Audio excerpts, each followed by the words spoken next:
నువ్వు అక్కడ సంతోషంగా లేకుండా నేను ఇక్కడ సంతోషంగా ఉండాలని కోరుకునే హక్కు నీకు లేదు. ఎన్నెలైనా సరే ఎన్నాళ్ళైనా సరే నువ్వు వస్తావు, నేనేదో చూస్తుంటాను. లైఫ్లో అన్నిటికంటే పెద్ద నరకం మనం ప్రాణంగా ప్రేమించిన మనిషి మనం లేకుండా కూడా చాలా హ్యాపీగా ఉన్నారని యాక్సెప్ట్ చేయడం.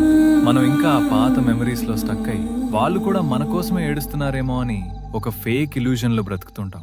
తన్నే ప్రేమించాను, తన్నే పెళ్లి చేసుకోవాలనుకున్నాను. చావైనా బతుకైనా తనతోనే అనుకున్నాను. కానీ ఒకసారి రియాలిటీ చూసేసరికి వాళ్ళు మన పాస్ట్ ని పూర్తిగా మర్చిపోయి కొత్త ప్రపంచంలో చాలా ప్రశాంతంగా నవ్వుకుంటూ ఉంటారు. అక్కడ వాళ్ళు వాళ్ళ లైఫ్ ని బిల్డ్ చేసుకుంటుంటే మనం మాత్రం ఎప్పుడో అయిపోయిన ఒక పాస్ట్ కోసం మన ప్రెజెంట్ ని నాశనం చేసుకుంటాం.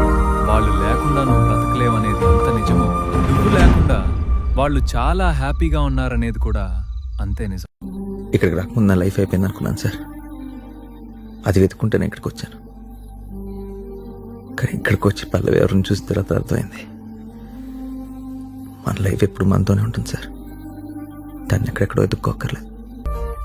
పల్లవిలాగా దాన్ని యాక్సెప్ట్ చేస్తే చాలు, లైఫ్ ఇంత బ్యూటిఫుల్గా తయారవుతుంది సార్. Accept it. ఈ బిటర్ ట్రూత్ ని యాక్సెప్ట్ చేయలేక పాస్ట్ లో స్టక్ అయిన నీ ఫ్రెండ్ కి ఇది సెండ్ చేసి మూవ్ ఆన్ అవ్వమని చెప్పు. లైఫ్ మనకి బోల్డ్ ఛాన్స్ ఇస్తుంది, మనం దానికి ఒక్క ఛాన్స్ ఇవ్వాలి. నేను ఇస్తాను సార్.